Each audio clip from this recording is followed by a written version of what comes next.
Thanks for joining us for this look at the best original reporting from KPBS News this week. I'm Maya Trabulsi. Coming up, is part of San Diego's affordable housing solution already in place? We'll tell you about an idea to give the vacant 101 Ash Street building a new life.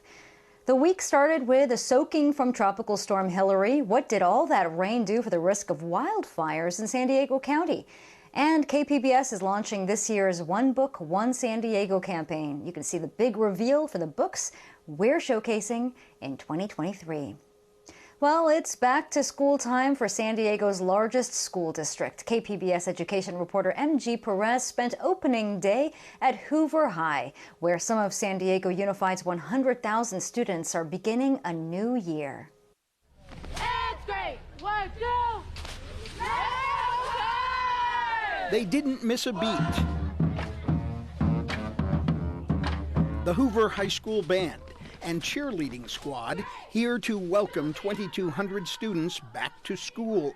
You can see the diversity of the community on this mega campus in City Heights, which includes 98% students of color, a quarter of them English language learners, and about 150 students living without permanent housing. And they're all here to succeed. I'm going to challenge us, ask us, beg us, plead with us.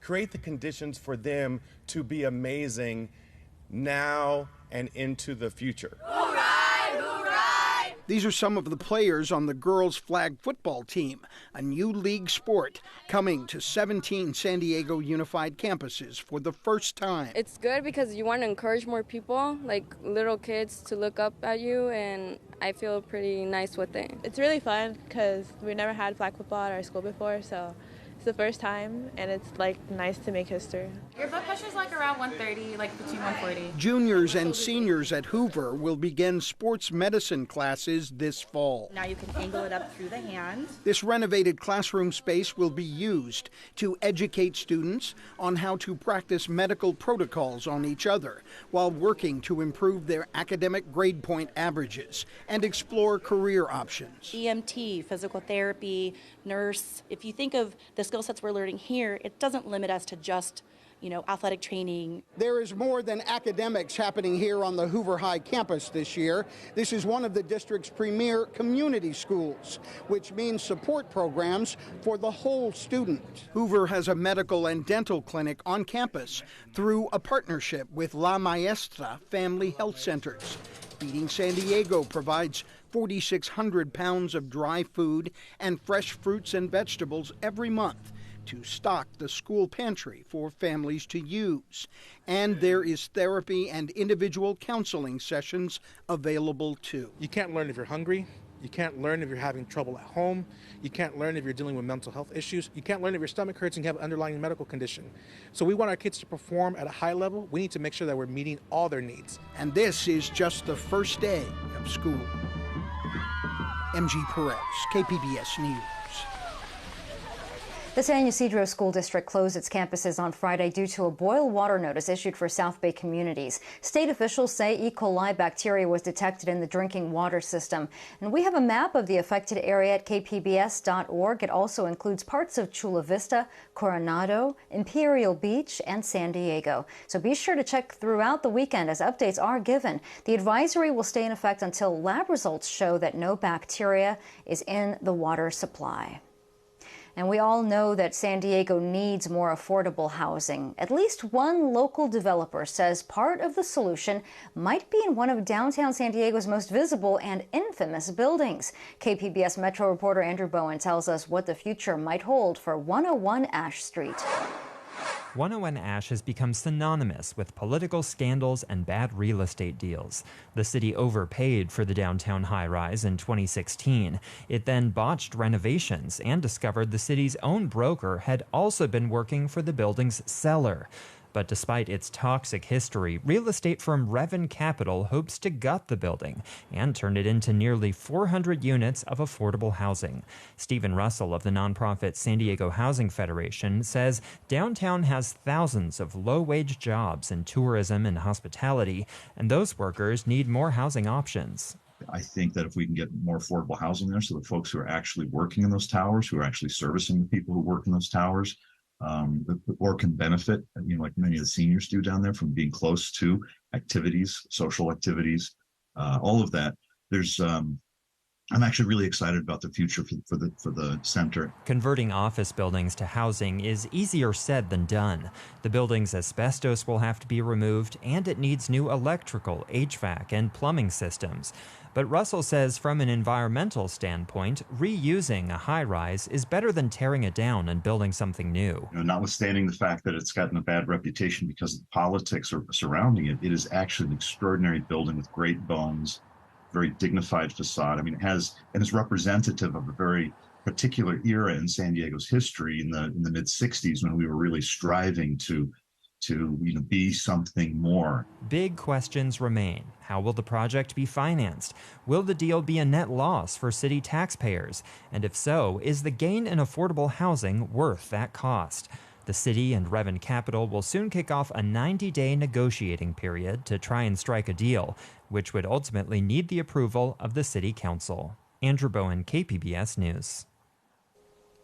Oceanside's first homeless shelter is officially housing new residents. KPBS reporter Jacob Ayer says there is space for single men and women as well as for families. It's been a week of people coming to San Diego Rescue Mission's new navigation center in North County. The homeless shelter is a first for Oceanside.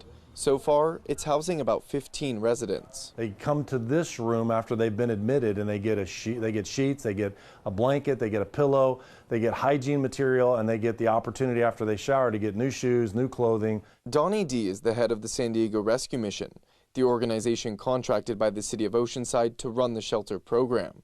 He says the site is not a walk-up facility.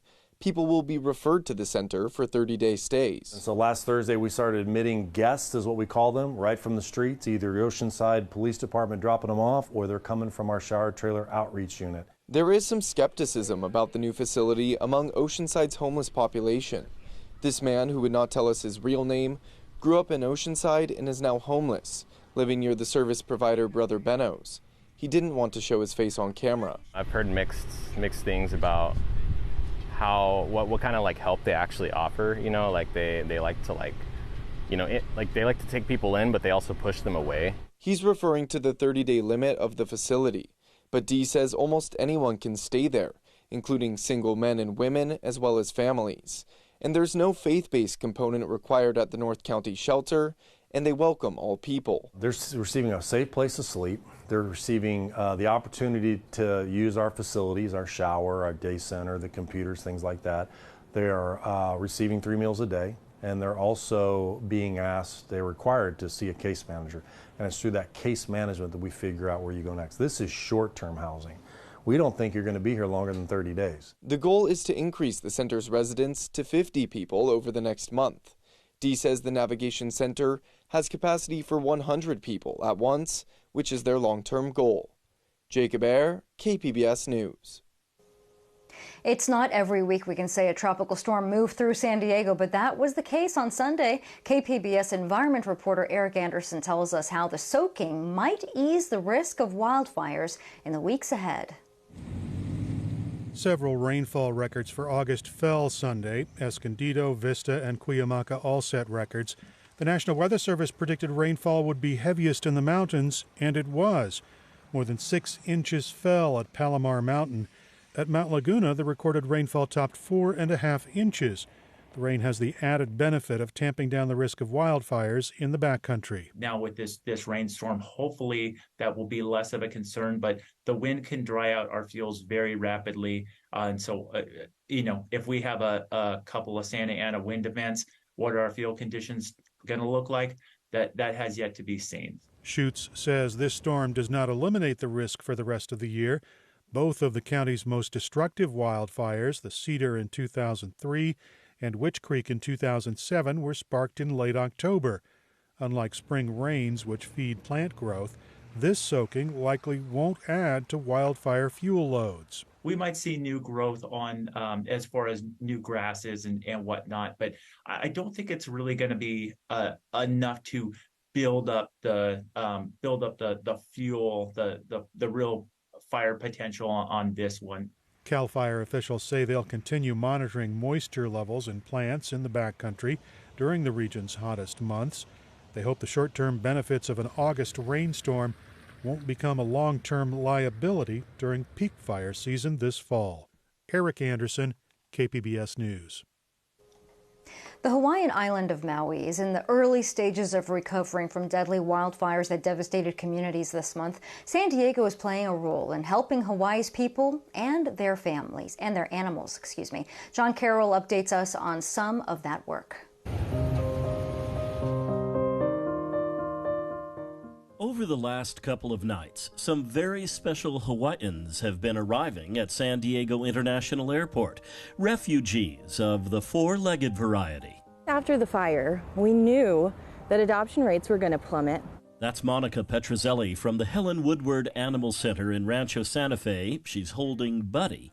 Petrozelli says Woodward has a long working relationship with colleagues at the Hawaii Animal Rescue Foundation. We knew that they were going to be over capacity with these pets who have been found lost, injured. But the 10-plus dogs now at Helen Woodward are not those lost and injured pets.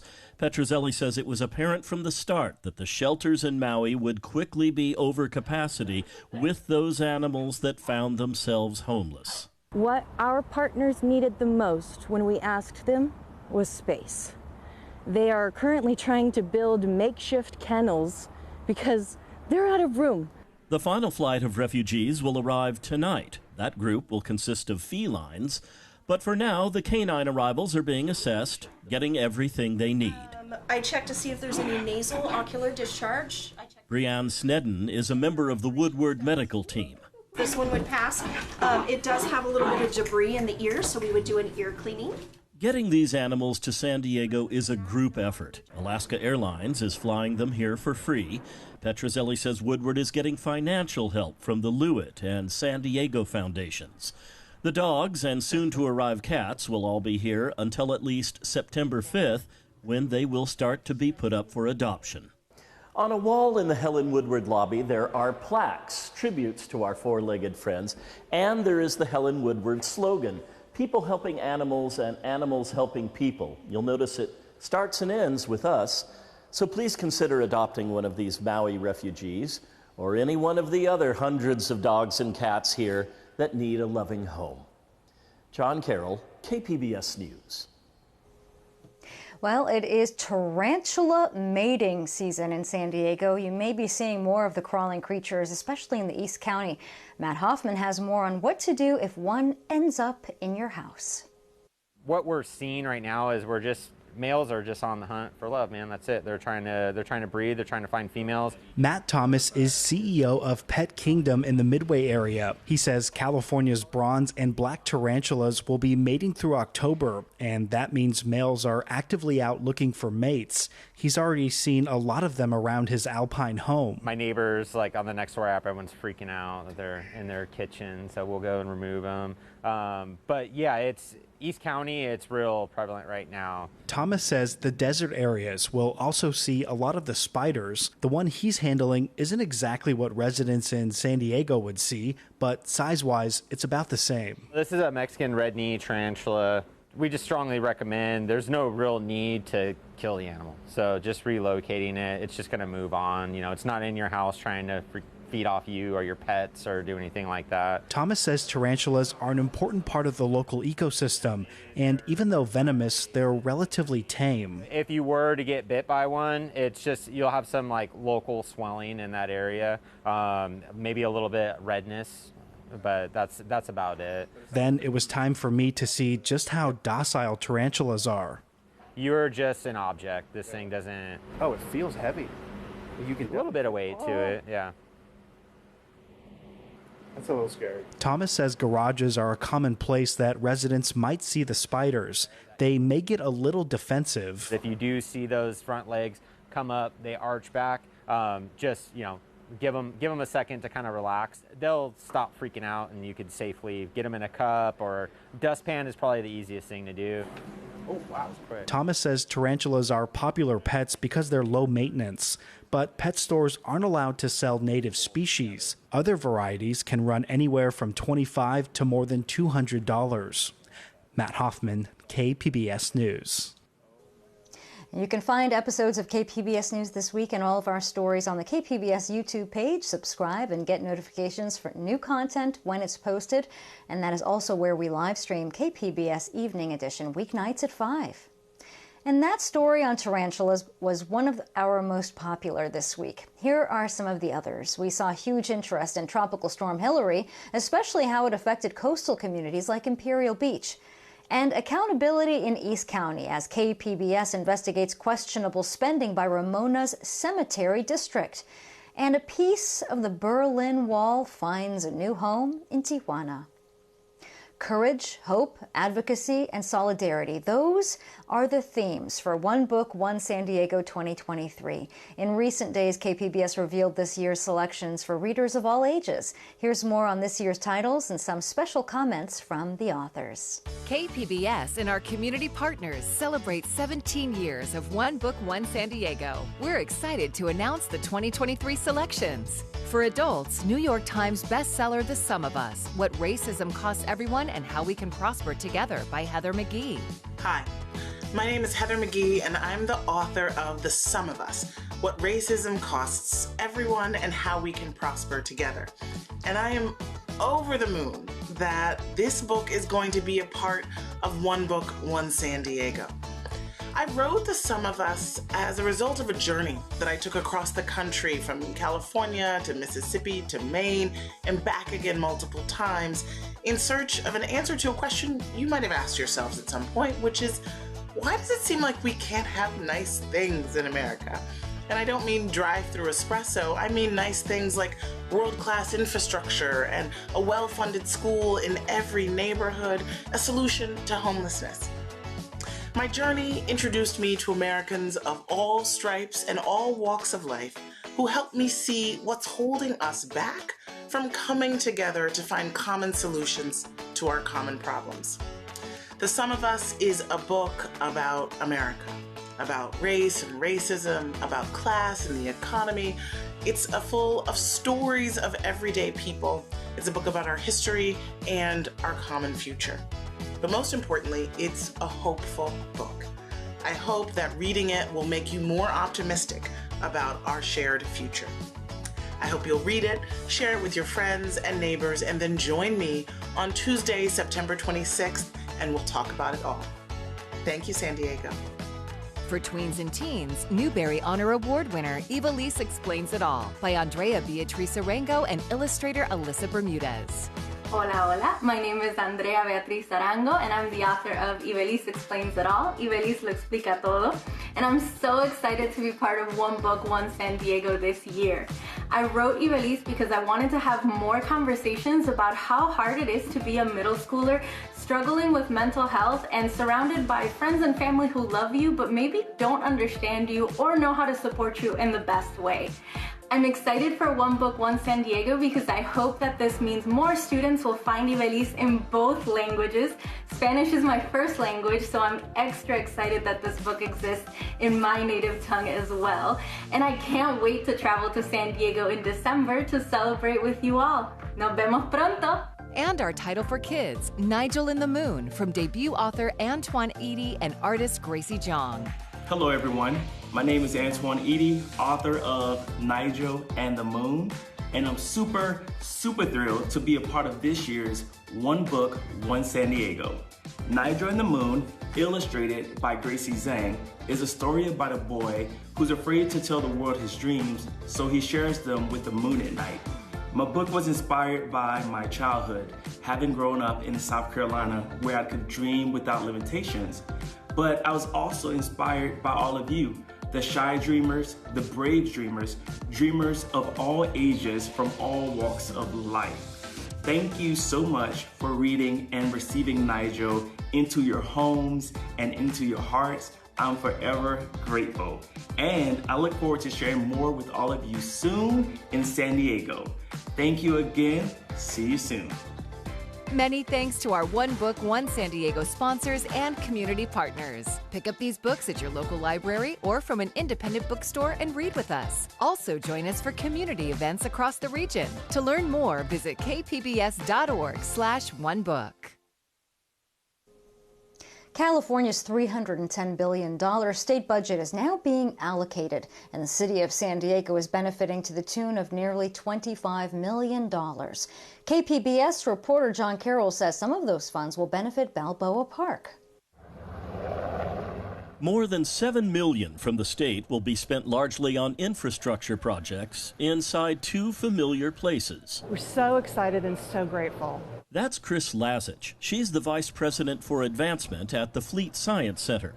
They're getting the biggest piece of the pie. They'll use it to transform a couple of spaces, including moving the museum entrance back to its original location near the IMAX Theater. This gallery can be a space that is free to the public in front of what we call the paywall. Lazich says that space will be free. It will be filled with exhibits showcasing the science being done in San Diego County.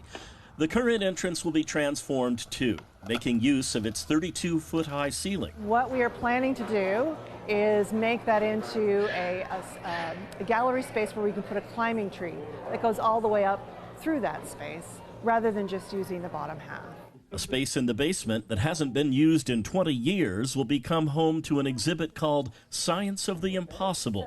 Master magician Jason Latimer is designing it. So invisibility, mind control, these kinds of concepts, how it can appear to be happening and how science is making that real.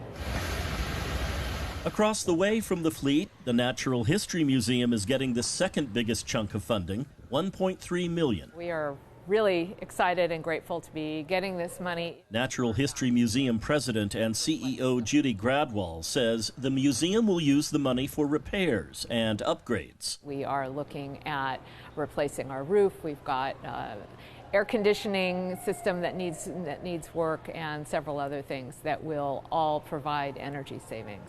The rest of the $25 million will be split among a wide array of projects, everything from funding the design of a new Lake Hodges Dam to the creation of a regional gun violence response task force and money for the construction of the Grant Park River Center in Mission Valley. But back to Balboa Park. Finally, $500,000 will go to keeping the music playing. I'm speaking specifically of the fabulous Spreckles organ. $500,000 will be used to re-leather the organ, which basically means to refurbish it. John Carroll, KPBS News. And you can go to San Diego County's Waterfront Park and you'll see a bright colored mural showing a sunflower, a bird, and a wheelchair. The message is inclusion. KPBS SciTech reporter Thomas Fudge tells how this public art reflects the people who created it. It's a gorgeous day at the Bayfront Park next door to the county building downtown. This is a place where kids can ride a swing, get very wet, and see public art. Like this statue, number 19 baseball player by Nikki DeSanfal. And also a new mural painted earlier this summer. See it all the way getting from the trolley station and walking up. You can see it from a lot of different angles, and it just draws people in. I think it brings joy and a feeling of like happiness, which we could all use a little bit more of that in our day. Hannah Gundrum is an artist who works with a San Diego nonprofit called Revision. There she coaches aspiring artists who are on the autism spectrum, and she worked with them to create this piece of public art. She created a mural design that she projected on the wall one night and outlined the forms. People working with Revision came the following day and filled in the colors.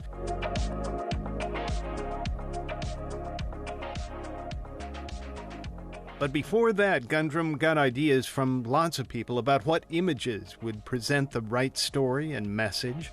Jack Medved came up with the ideas for the sunflower and the pot that it's in. It kind of represents something very important.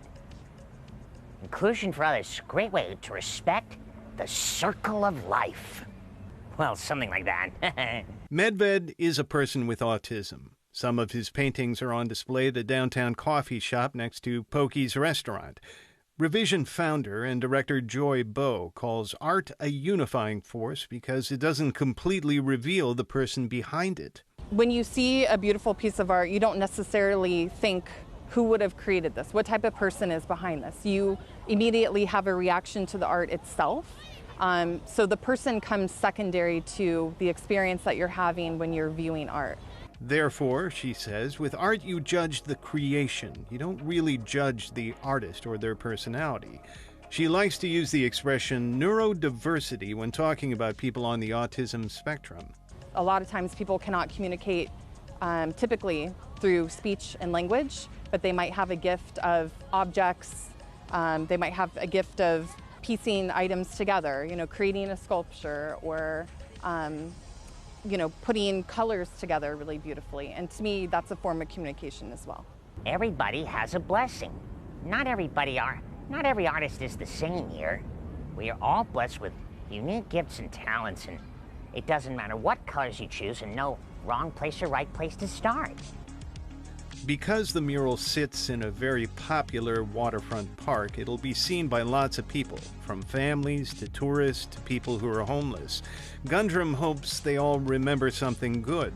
We don't know people's histories, we don't know where they've been, we don't know what their struggles or their triumphs might be, and with Waterfront Park especially being such a community-oriented space with so many different types of people coming here to enjoy the city and the park, just letting people know that they're welcomed and that they belong and that they're cared about, essentially. The sign language on the left side of the painting says, "I love you." The figure-8 infinity symbol on the right-hand corner has become a symbol for people with autism. Bo says it represents the spectrum and the possibilities that people continue to have in their lives. Thomas Fudge, KPBS News.